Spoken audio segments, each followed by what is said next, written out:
Manx Radio Sports, brought to you by The Print Shed. Visit theprintshediom.com today to set up your personalised web shop for your sports club or business. Good evening and welcome to Friday Sport Preview on Manx Radio. I'm Rob Pritchard, and over the next half hour we'll be taking a look into the latest sporting action coming up on the Isle of Man and beyond this weekend. Plenty coming up in tonight's programme. 2026 Southern 100 road races get underway at the Motor Isle Billown Course at the start of next week. We hear from the event's organisers about what's in store as the island prepares to once again welcome the stars of road racing. Elsewhere, having made its debut on Manx shores 12 months ago, the World Downhill Skateboarding Championships are back on the Isle of Man this Saturday and Sunday. The event's organisers explain why the global event was so keen to come back. Meanwhile, one of the major events on the Isle of Man's golf calendar, the 2026 Isle of Man Championships, get underway for the knockout phases this weekend at Rowany Golf Club. And in cycling, we hear from a top-level Manx competitor on what's been a pretty impressive season so far on both the track and the roads. That is all to come this evening.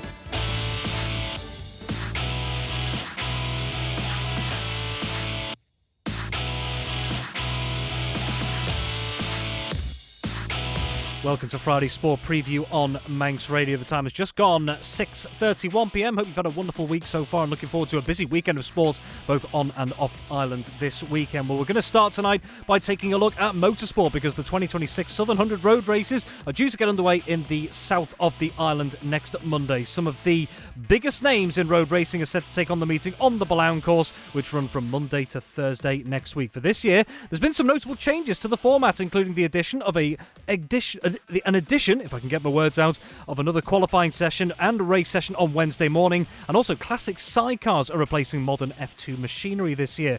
Well, looking ahead to the racing action, we've been speaking with Callum Staley from the event's organisers, the Southern 100 Club. Once again, we're really pleased that the entry this year is on par to previous years, and all the star names are there from across the globe, really. So you've got the likes of Michael Dunlop, Dean Harrison, obviously Peter Hickman makes his debut on the course this year, Nathan Harrison, Connor Cummins is coming back for the first time in a number of years, and then you've got entries from Austria, Spain, France, Australia, the United States, so a real good mix of top quality riders. One that we won't have, and it's now been confirmed this year, is the defending solo champion of the last couple of years, Davey Todd. Yeah, so it's such a shame. Davey tried his best. Obviously, he missed the Northwest and missed the TT through injury. He had hoped to be back for the Southern and was trying his very best, but unfortunately it's just come around a little bit too quick. So yeah, such a shame that Davey won't be here this year, but hopefully he'll be back next year. And of course it means that there will definitely be a new name on the solo championship crown,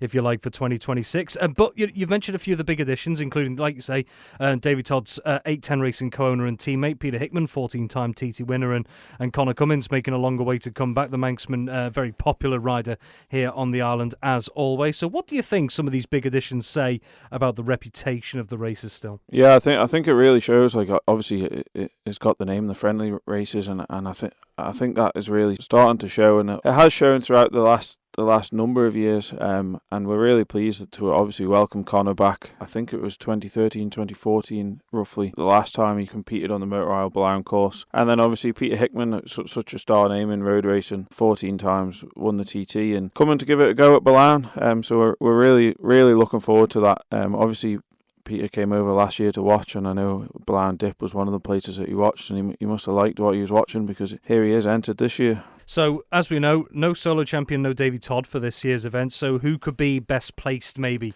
to take some of the major honours this year? I think you can't really look past Dean Harrison. Obviously he did so well during the TT, and last year at the Southern 100 he really took the battle to Davey Todd, and he actually led the Ellen Van Fuel Solo Championship race for a number of laps, but Davey took the win eventually. I think Dean Harrison is definitely obviously one to watch. Obviously Michael Dunlop is always good around the Motor Isle Billown Course, and then of course Nathan Harrison was competing with the likes of Michael and Dean and Davey throughout all last year, so that's another name that I'm sure will be in the mix this year. And outside some of the big bike classes, if you want to call it that, of course, the 600 field is huge once again this year, split again into both A and B races.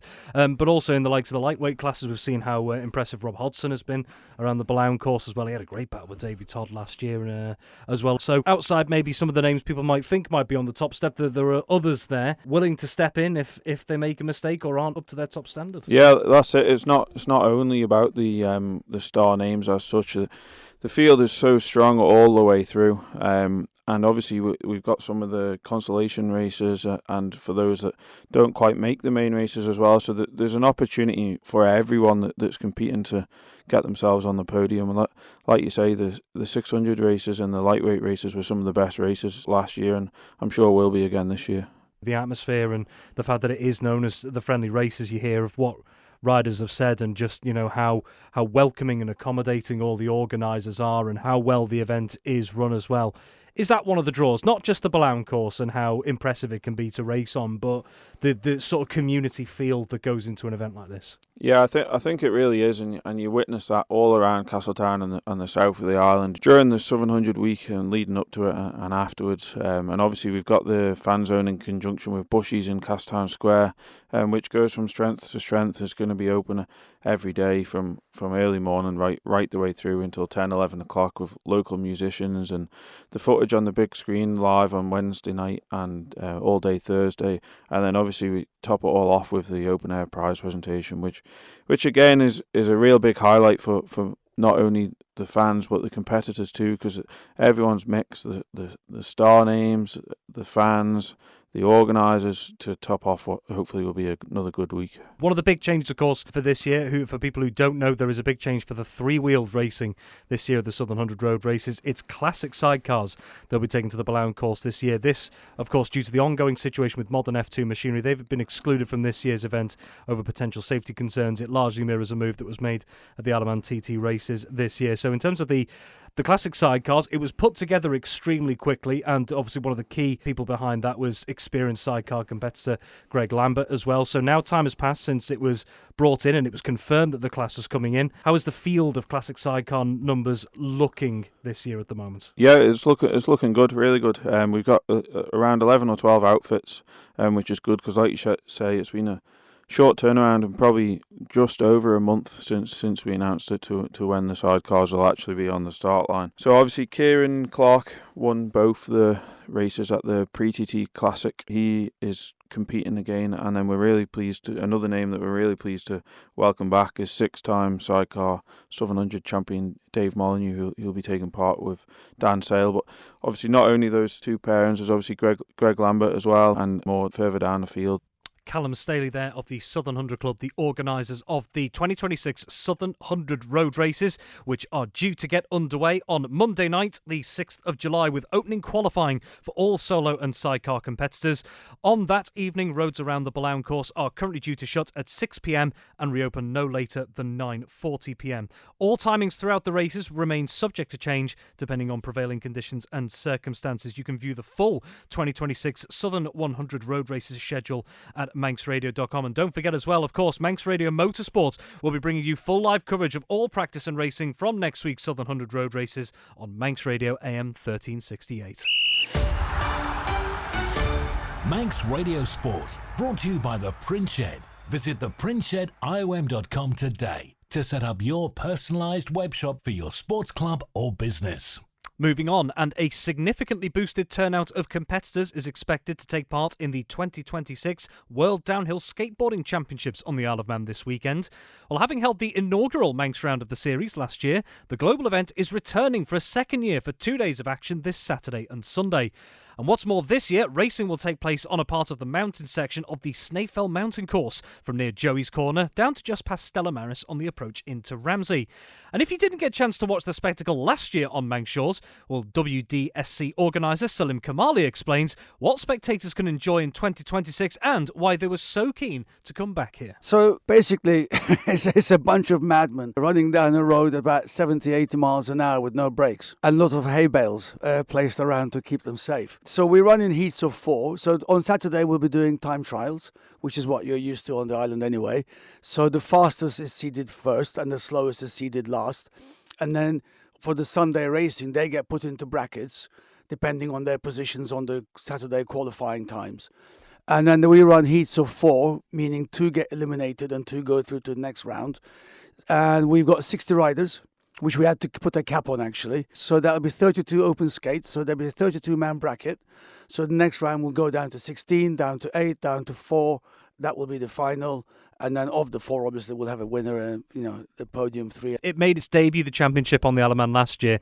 There has been a change of course, which we'll come to in a moment, but it was down what is known as the Faulty Will Road, that section, the switchback section down there. And, we saw, the crowds and obviously, the competitors put on a show for everyone as well. From the championship's perspective, what did you enjoy most about your first visit to the Isle of Man last year? We absolutely loved our first visit last year. We didn't know what to expect. It was a trial. So we've been discussing coming here for a couple of years. We wanted to come 2024. It didn't work out. And then actually it was Michael from tourism who reached out and said, are you interested in coming back for last year, 25? And we were like, yeah, we'd love to. So we came here with no expectations. It was a minor sort of road in the middle of nowhere. And then we had the worst weather. Like the first day, we had the worst weather. The rain was coming in sideways. Tents were blowing, even the flagpoles were breaking. So we sort of halted all play, waited for the weather to pass, came back down to find hundreds, if not thousands of people lining the road waiting for us. And that, I think, it's definitely not what we were expecting. Some sheeps and goats, yes, we expected. But so many people on the course was not what we expected. And then the riders started riding and these people were cheering and, clapping. So we were overwhelmed by the reception. And on Sunday, there was a queue of cars going miles up. We got a drone shot of it. We just couldn't believe it. People were walking all the way down from Victory Cafe, sort of down to the reservoir. And we only had a few riders last year. I think we had about 18, 19. The people loved it. The riders loved it. Everywhere they went, pubs, restaurants, wherever they were welcomed with open arms. We were overwhelmed, literally overwhelmed by the reception. We'd never seen that sort of reception. So we sat down and said, okay, listen, if we're going to be investing in an event somewhere in Europe, which is what we've been looking at, we said the Isle of Man has got to be the place because they've got, it's in the DNA, it's in the genes of the people to come out, wait in the rain, wait in the wind, whatever, the conditions that may be until the racing started. And that was really, it really was an eye-opener for us. So we said, okay, we're coming back. And then this year we were lucky enough to get the TT road. And just on that as well, yeah, you're going to be using a section of the iconic TT course. So could you just let people know, I suppose, which section of the TT course you'll be using? So we looked at it, we from the Guthrie's Memorial, whatever, but it was going to be too long. So the start line will be just around Joey's Corner, just above that, by that lay-by. And then we're going to finish just after the hairpin before Barul Park. You'll come out of the hairpin, take the slight left into Ramsey, and then there'll be a finish line. And the road will be closed from Barul Park up from the bungalow by Victory Cafe. So that's that. So we're closing that section of the road, but the racing will be from Joey's down into Ramsey. Coming back to the competitors, you had a relatively low number compared to maybe other events last year, 18 or 19, but you've capped it at 60 this year, so it's tripled. Where's the demand come from the competitors for so many to be involved this time around? So the word got around about the reception. I mean, it's a pretty tight-knit community, and people saw the videos, the footage, and people talked, the riders that were here. I mean, these are the best in the world. They've got the biggest followings, and they're the influential riders. And they talked it up, and people were like, okay, and especially having the TT road, it's hallowed ground. Everyone who skates at these speeds, they're all watching Formula 1, MotoGP, Isle of Man TT. They want to be on that road.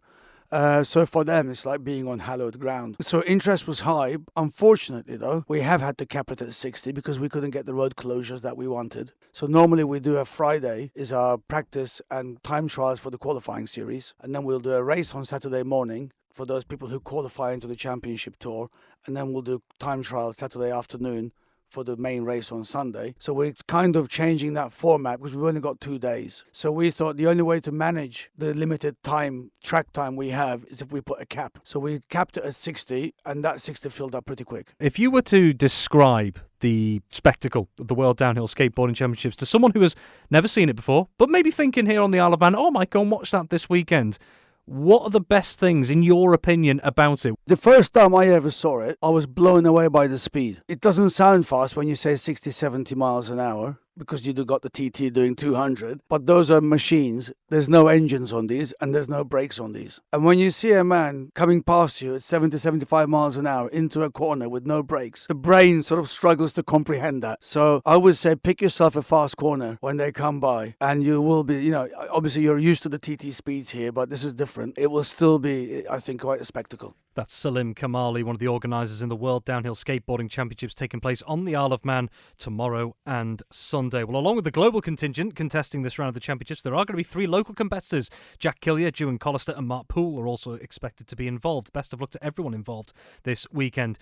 Just on the subject of the championships, road closures, some important information you'll need to know about this weekend on a section of the mountain road. So in preparation for this weekend's event, a section of the mountain road between the Bungalow and Leaney Road in Ramsey is currently closed right now until 11:30pm this evening. That's for the setting up of equipment for the World Downhill Skateboarding Championships. And then tomorrow, that same section, so the Bungalow to Leaney Road in Ramsey, on Saturday it'll close between 9am and no later than 11:30pm. And then from 9am until no later than 11:59pm on Sunday, the 5th of July. So that's for all the time trials and racing taking place across both Saturday and Sunday. So please do bear that closure in mind on that section of the mountain road over the next couple of days. The Thalty Will Road, that will remain open during the closures, and the mountain road section between the Cregnabar and the Bungalow will remain open as normal. Meanwhile, a race village is also going to be in place during the event next to Ramsey bus station. There'll be qualifying and racing shown on a big screen there as well.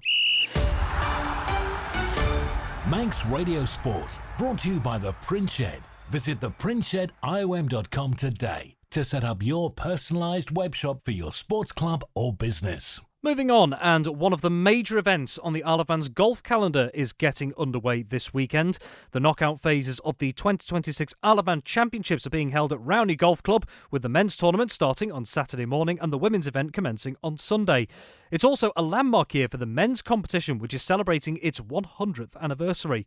Well, General Secretary of Isle of Man Golf Union, Andy Nicholson, has been speaking with us about how the format for the championships works and who could possibly be in contention for honours over the next week. So the championship opens on the Saturday, as you've said, with the men's qualifying, which is 36 holes or 2 rounds of stroke play, and with the top 16 then progressing into a match play stages to be held during the course of the week, which will culminate in a final then on Sunday. And the ladies will have their qualifying, which is now over 18 holes, on the Sunday, the 5th of July. And their qualifying, they go to a last 8, which takes place on the Thursday, alongside the men's last 8, semi-finals Friday, and both finals are then Sunday. They're different beasts, really, the stroke play and the match play. Match play is about getting your ball round and obviously in the lowest possible score. Some players are very good at course management and excel in that role. Those who can then qualify, it brings a different dimension of the game in when we get to the match play stages, because you're playing your opponent. It doesn't matter what your score is, there's ideally one less than what your opponent is scoring. And maybe it brings more of the aggressive golfers into play in that side of things, who may shoot birdies or whatever. Interestingly, interesting fact from last year is both winners were the last qualifiers in their respective category. Both Kaylee Dawson got in 8th in the qualifying and went on to win it, and Tommy Fenglin got through by playoff, took the last place, and he went on to win it. So shows the difference in the two games. So turning to the men's championship this year, then, I've already had a quick glance at the tee times for the opening weekend as well, and there's plenty of quality in there that could look to upset things, if you like, and maybe try and get their name back on that men's championship. Yeah, so we have 10 former winners in the draw. One notable absentee is the former man in Daryl Collister, who unfortunately is unavailable after his course record exploits in the WA Kirkpatrick Trophy at Rowany recently. So that would leave probably Chris Neen is the favourite, as he was a close second. It was he who Daryl overhauled to win that. And Rob Noon, Liam Cowan, the usual names who are up there, they would be looking to perform well. We've also got our senior champion Keith Ward, Peter Glover, who shot a very good score recently. Junior champion as well, Rocco Spencer will be playing in it, who's only 13, so nice to see some youngsters coming through. And Julian Sutton is playing in it, so his former home club. Very strong connection with Rowany, with his brother being the captain this year. And on the ladies' side of things, as you've quite rightly pointed out, Kaylee Dawson going in as defending champion this year, Emma Noon the champion the year before that as well. So Kaylee involved again this year. Who else is in the ladies' draw this year? I think you've named probably the two favourites in Kaylee and Emma. They would be the favourites in there. Probably if I was looking outside of that, You've got Kelly McMullen, Tilly Davies, who's a former finalist within there, and Lindsay Tickle, who recently won the senior championships as well. So she's got a bit of form going into there. And we've got the runner-up from the juniors and even more. So again, it's nice to see a younger player taking part in this, especially with the ladies, because we're a bit thin on the ground for younger players within there. So hopefully it'll provide a pathway for them as well. When it comes to Rowany Golf Club as the venue for this weekend's action, of course, those in the golfing circuit on Ireland will be well aware of the characteristics of the course. But if you were to look at Rowany Golf Club, the course that it is, I mean, what type of player do you think it might suit the most? That's a very good question. I'm not going to put you under pressure and ask you to name names here. Darryl had a cracking 63, so course management's important. I think somebody who's got a bit of power, because some of the holes will be drivable to the stronger players, some of the par fours, but they've also got to be very aware when you look around the 11th and the 12th of the amount of gorse that you can find yourself in a lot of trouble with. So I think it's a very, very open competition. It'll be competitive. And I say the unpredictability of the match play, who knows? Really do. Who knows? For those who maybe can't attend in person or keep across things in person, is there going to be any, I suppose, live scoring, live updates available for people to follow? Yes, we've trialled live scoring before. We've had live scoring where we've had spotters on the course taking the scores after so many holes. So in the WA Kirkpatrick, we actually trialled live scoring where at least one person in each group would take the scores of the 3 players. So providing the players are willing, and it seemed to go down very well, we should have a hole-by-hole scoring, and the link for that will be posted on the Golf Union Facebook page. That will be available on the day, and the same for the ladies. The ladies haven't trialled it yet, but we're going to trial that for the championships as well. Just finally on that point as well, if there are any people who do want to come down in person, support the championships, support the Isle of Man's golf scene, when should they be getting down? What times and details should they look out for? So first tee-off is 7:30 on Saturday morning. And the second rounds will commence 5 hours afterwards, so there will be a full day. It will probably run from 7:30, and we're expecting the last players in from the second round would probably be between 8 and 8:30, so it's a full day. Ladies start at 2 o'clock on the Sunday for their round, and then the schedule is the Monday evening. The ladies' plate will take place from 5 o'clock. Tuesday, the last 16 for the men starts at 4:30. Thursday, the last 8 of the men and the last 8 ladies from 4:30 again, and the semi-finals from 5 o'clock, culminating with the finals starting at 12:30 on Sunday. Andy Nicholson, the General Secretary of the Isle of Man Golf Union there, ahead of the 2026 Isle of Man Championships knockout phase is getting underway this weekend, and you can view the draws and tee times for this weekend's action at manxradio.com. Manx Radio Sport, brought to you by the Print Shed. Visit theprintshediom.com today to set up your personalised web shop for your sports club or business. And finally tonight we're going to take a look at cycling, and we've been speaking with someone who's been making plenty of headlines in recent weeks. So far in 2026, Manxman Matthew Bostock has been excelling on both the roads and the track, and just last weekend he became a champion at the British National Circuit Championships in Wales. Well, next month he'll be putting the Isle of Man jersey on as he and Ben Swift represent the island in track cycling at the 2026 Commonwealth Games in Glasgow. This week, around his busy schedule, Bostock spoke with me about why this season so far is proving a positive one. I've had a really good season, actually. I think probably couldn't have gone much better. I've been racing really well on the track, as you said, for Great Britain, and also on the road. So yeah, a great start. And what's been the key to that, maybe? The start, like you say, you feel it's been good. What's been maybe the kind of main things behind that so far? I think generally just consistency was probably the main thing, but I had a big year last year transitioning back to the track. Involved a lot of changes in my training, how I approach things, gym work, kind of just a big change really. And I think maybe it just took the year to adapt and to develop. So this year it's, probably last year's efforts that are finally coming to the fore. Is that something more generally that you maybe just have to keep in mind if you are making those, as you sort of call it, a bit of a transition almost into a different season? The fact it is sometimes, although you want results in the there and now, sometimes it is a bit of a long-term process. Yeah, definitely. I think a lot of the time, obviously, you expect quick results and you expect things to just click into place in the next few weeks, but a lot of these things take time for your body to adjust and to get used to the racing or the different training or different stimulus that's coming. So I think I've kind of just found my feet maybe last year, just as I said, transitionally, and I didn't struggle, but I just wasn't quite in the form I guess I am this year. But I think finally it's all clicking into place. So take a look on the road side of things. Of course, a change of team for this year. There's obviously plenty who follow your progress here on the island and elsewhere. But for those who maybe don't know, could you just give us a bit of an overview of some of the main things you've been doing out on the roads this year, the main events you've been part of? Yeah, so with Rafa, we mainly focus on the crits and the big UK road races. So that's been the likes of Lincoln GP and Sickle Classic. And then the crits are more recently, the last week, done the London Nocturne, which has come back, and Colne GP, and then obviously National. So it's kind of the main A races in the UK that we focus on, and that's been the aim this year. And speaking of the most recent ones, you've mentioned one there, the City of London Nocturne, which returned this year, but also last weekend, as we're speaking now, the British National Circuit Championships, you went on and won in Wales, so back-to-back wins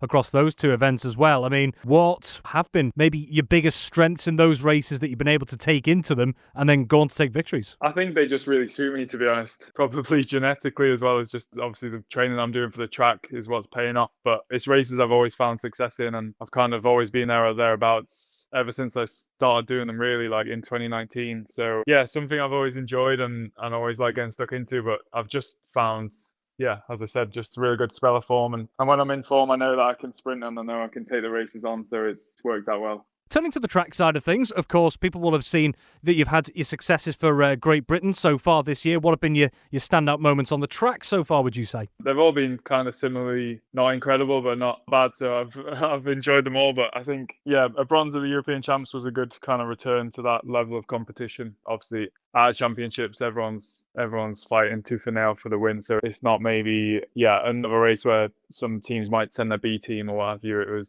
tough competition, and to get a bronze and kind of make my way back into the team was really good. And then in individual pursuit there, I was fourth. So again, not amazing, but like good to be knocking on the door before I did Hong Kong World Cup, fourth again, I think. So yeah, it's not been really good, but it's just tracking in a positive direction. And I think with my 2 national titles on the track this year as well, I think I can be really confident going forward. Like you say, there's maybe some things that, some bits have been better maybe than others. But the fact, you're representing Great Britain out there as well. You're not just coming up against top nations from across the world, but the standard in that Great Britain track cycling team, both the men's and women's side of things. And of course, your disciplines will differ to others. But what do you think, first off, do you think it says about you and your ability and where you are right now, that you're not just in that Great Britain setup, but you're getting some positive results as well? Yeah, to be honest, that's kind of the main positive that I'm taking from this spell, really, just to be selected for the events is, as you say, Great Britain's probably one of the most successful track nations there's ever been. So to be picked just for the team is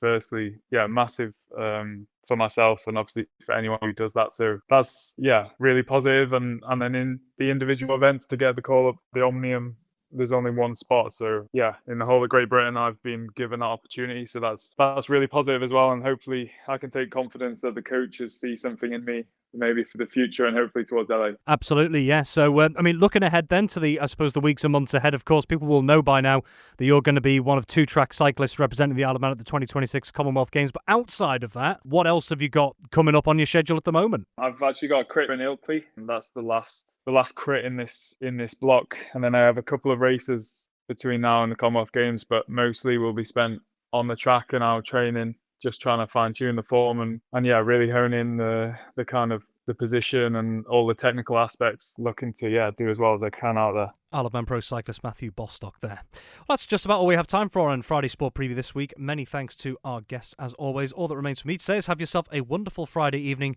and also have yourself a wonderful weekend as well. Chris Kinley is here with you next, but until next time from me, bye for now. Manx Radio Sport, brought to you by the Print Shed. Visit theprintshediom.com today to set up your personalised web shop for your sports club or business.